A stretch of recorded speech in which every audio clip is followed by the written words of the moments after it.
Okay, I'm going to be drawing some blood for some cross-matching. So Cody here is going to be our donor, and I need to draw blood to put in a serum separator tube and an EDTA tube.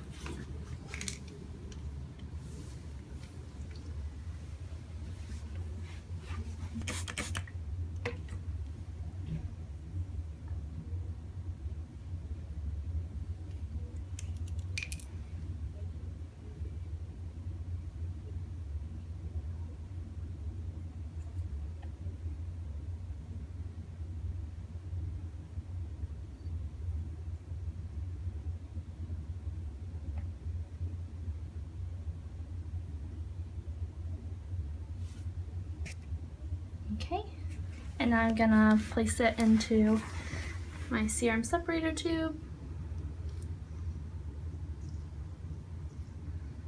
and the other half in my EDTA tube.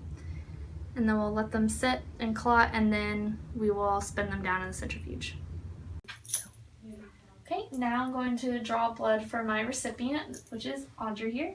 So we're going to do the same thing, draw blood and put it into a serum separator tube and an EDTA tube.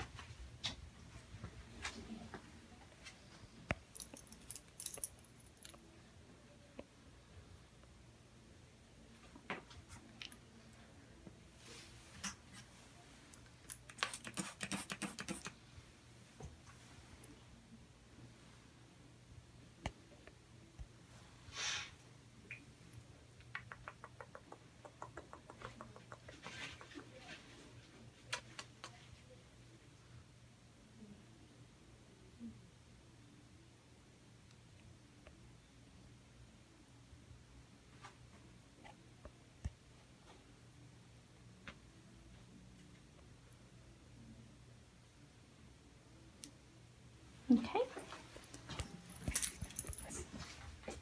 Now I put some in my serum separator tube, and then in my EDTA tube. And then we will spin these both down in the centrifuge. Okay, now that we have all of our samples from our donor and our recipients, we're going to put them in the centrifuge. Centrifuge them for 10 minutes, and then we'll come back to them. Okay, now that our tubes are done spinning, we're going to take out our serum separator ones, and we're going to dump the serum off the top of them into separate tubes. So this is our donor serum, so we're just going to place it in a plain top tube, and I wrote donor serum on it so that we know.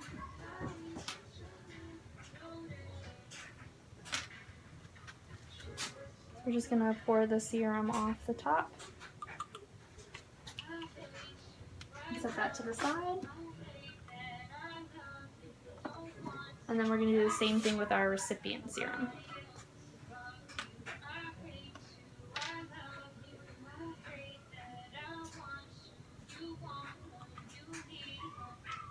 I'm going to set that to the side as well.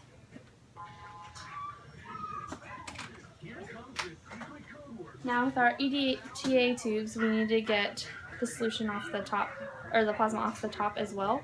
But with this, we're going to use a pipette to pipette it off.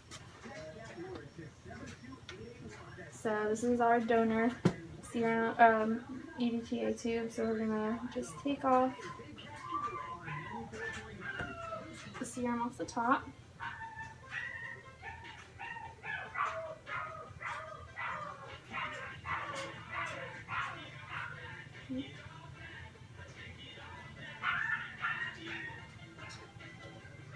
Okay. Now all that's left is the blood at the bottom, the erythrocytes.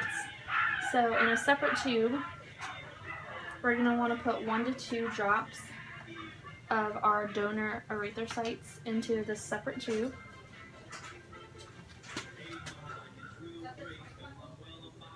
Okay. So I'm going to drop in 2 drops just to be safe. 1, 2.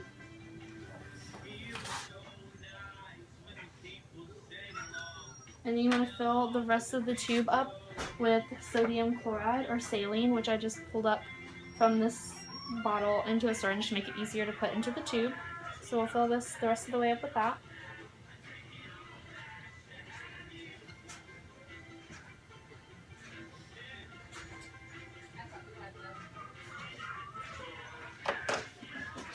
the cap on it, and we're just gonna gently mix it.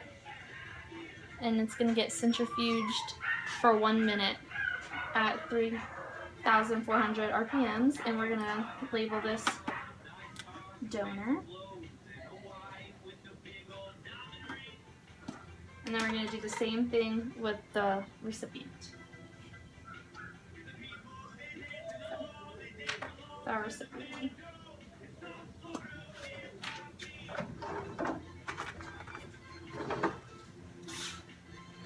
So again, we're just gonna pipette off the serum off the top so that just the erythrocytes are left.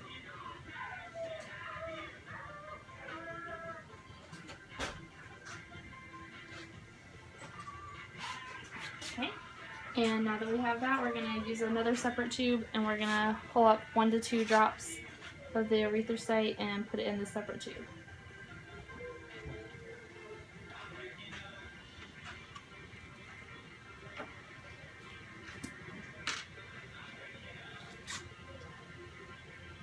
One, two. And then we're going to want to fill this tube the rest of the way up with the saline as well.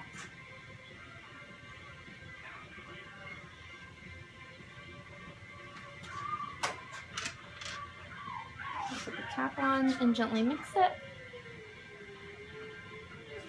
And we will label this one recipient.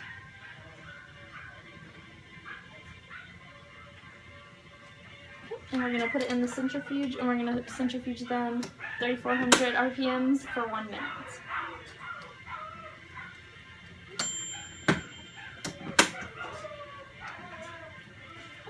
And we'll come back to it in 1 minute. Okay, so our tubes have finished spinning.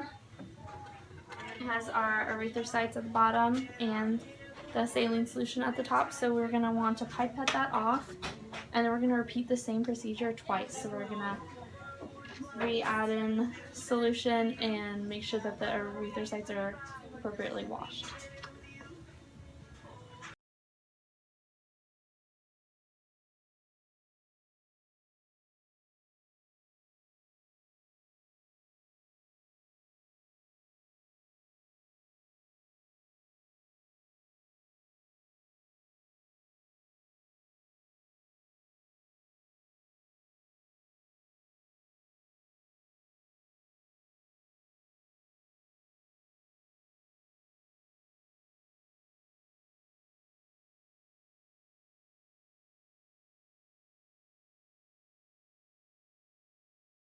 Back in the centrifuge, and it's going to centrifuge for 1 minute, and then we're going to do the same procedure one more time.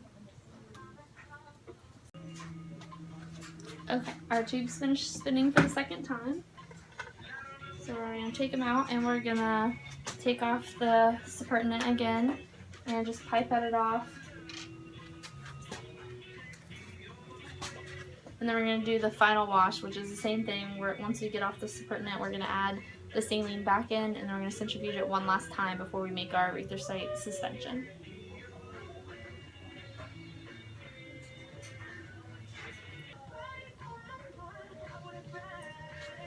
Alright, and we're going to fill this tube back up with saline as well.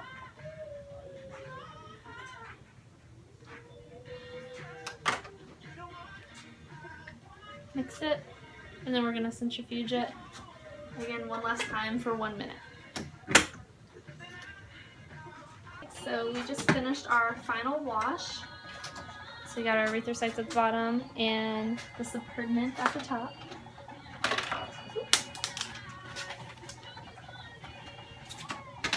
So we're going to do the same thing that we've been doing. We're going to take off the supernatant, and then we're going to make our 2% erythrocyte suspension.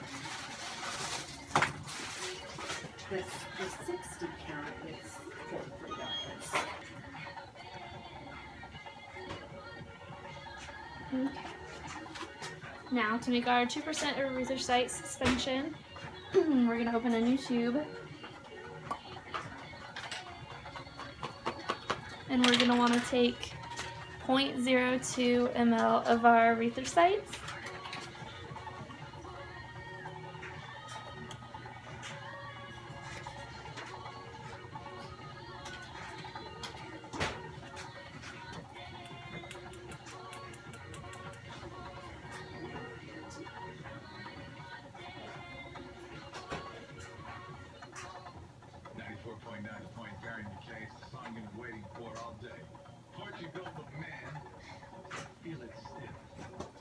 we're going to put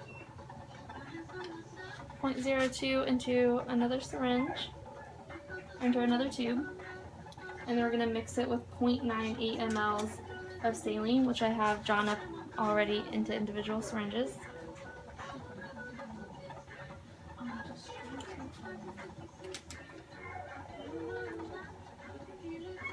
Put the cap on, gently mix it. We're going to do the exact same thing. We're going to make our 2% erythrocyte suspension. And the first one I did was the recipient suspension, so I labeled it. So now we just need to take off this equipment, off this final washing of the donors.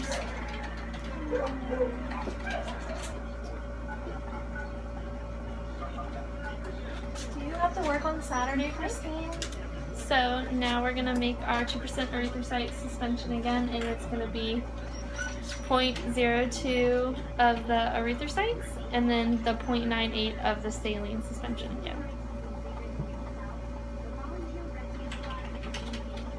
Hi, it's Sam calling from Hopsman Donor at Pembroke. Just calling to check up on Trixie and make sure everything's going okay. After you did the test yesterday, you didn't have any questions or concerns.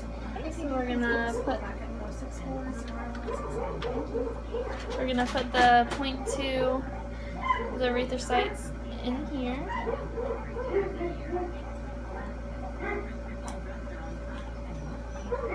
And then again, we're gonna fill it the rest of the way with the 0.98 mLs of saline to make our erythrocyte suspension.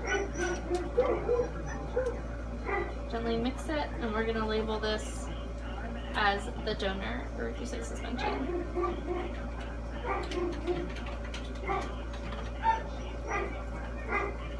And now it's time to start our testing. Okay, now I'm going to begin our testing. So we're going to be doing a major cross match and a minor cross match. So to do the major cross match, we're going to open up a new tube, and it's going to be 2 drops of our recipient serum and 2 drops of our donor erythrocyte suspension.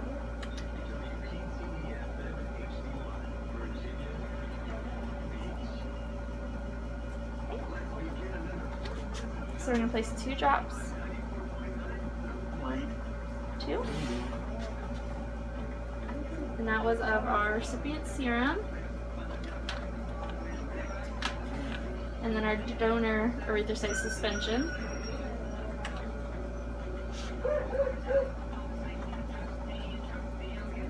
It'll be 1, 2.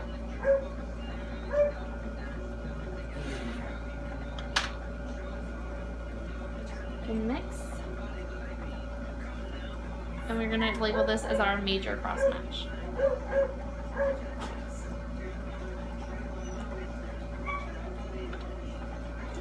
Now for our minor cross match, it's going to be the opposite. So it's going to be 2 drops of the donor serum and 2 drops of the recipient's erythrocyte suspension.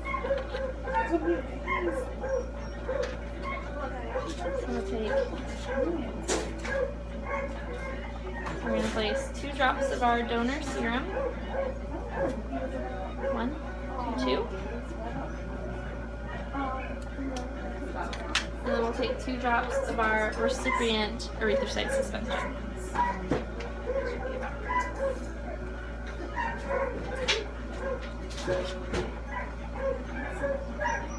And place it in here.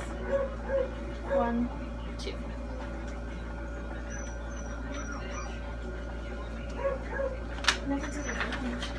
We'll mix it, and then we're going to label this as our minor cross match.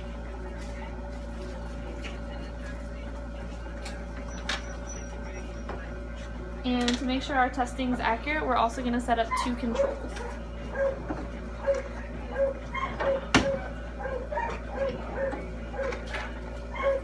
So for our first control, it's going to be donor serum and donor erythrocyte suspension.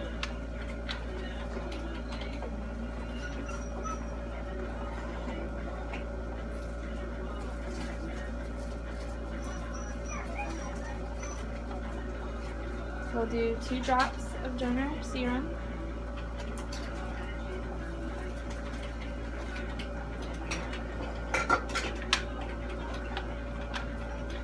With 2 drops 2 drops of our donor urethral suspension.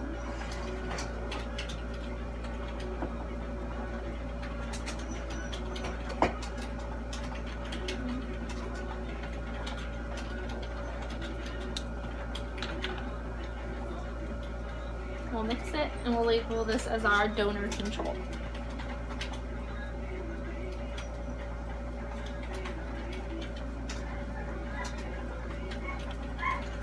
And then lastly, we'll have to make our recipient control.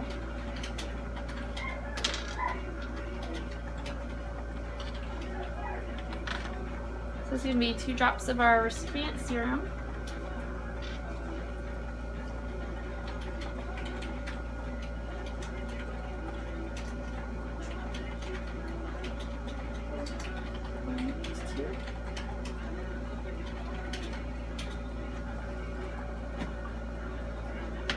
Mixed with 2 drops of our recipient erythrocyte suspension.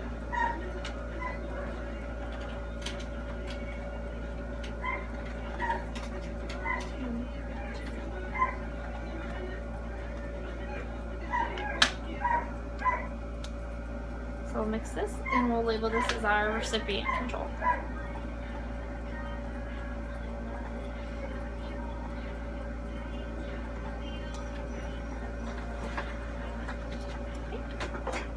And then I'm going to mix them all one last time. And then it's going to sit standing for 30 minutes and then we'll come back to check and see if we see any agglutination. Okay, so now that all of our tubes have been incubating for 30 minutes at room temperature, we're going to take them out and then we're going to centrifuge them all for, again, one more time for 1 minute. And again, this is at 3,400 RPMs. So we'll start that and we'll come back in 1 minute to check for hemolysis. Okay, our tubes have done spinning, so we can go ahead and check. We're going to check for agglutination and any hemolysis in our tubes. Okay. So we have our recipient control and our donor control, and there's slight hemolysis, which is non-diagnostic. So we're going to tap the sides and see if we can see any agglutination. And when I tap it, it disperses. So that's good. That's what's supposed to happen in the controls. We'll do the same thing on this side.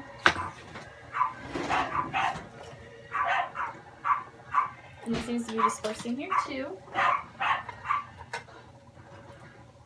And then we're going to check our major cross match when it looks like there's a little bit more hemolysis in this one. And if we tap it,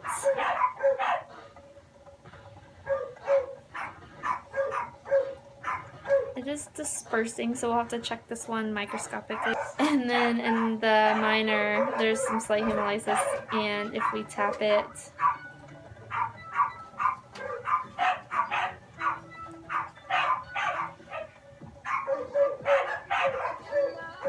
it seems to be to start dispersing as well. So we'll have to check these microscopically. Okay, so since we didn't see any agglutination macroscopically, we're going to check microscopically. So to do that, we're going to take 1 drop from our minor and 1 drop from our major cross-matching, and we're going to place a drop on a slide, put a cover slip over it, and examine it under the microscope. So this is our minor cross-match. Put 1 drop.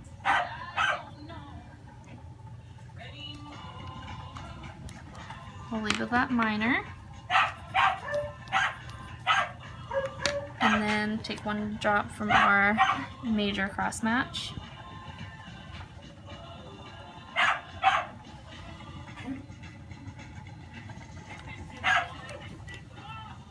And we're going to label that major.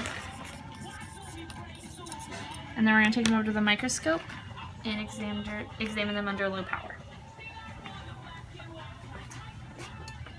So I'll start with our major, and we're going to put a cover slip on it. Okay.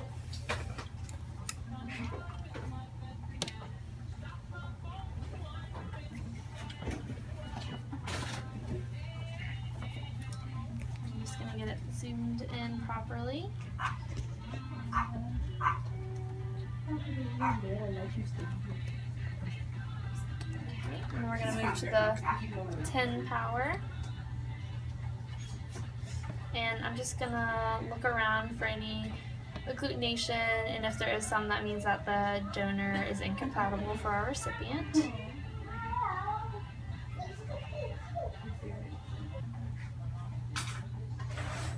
So I'd say there's no agglutinin in our major cross match. So I'm going to check our minor cross match. We're just going to scan for agglutination in this one as well.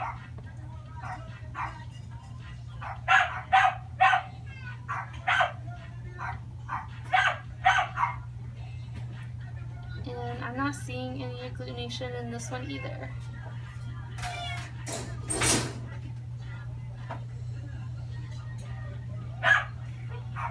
So if there's no agglutination in either our major or minor cross match, which there wasn't, and there was no hemolysis or agglutination in our controls, which there wasn't, then that means that the donor is compatible with our recipient, so the donor could be used as a recipient for, or used for the recipient as for a blood transfusion. So that's great.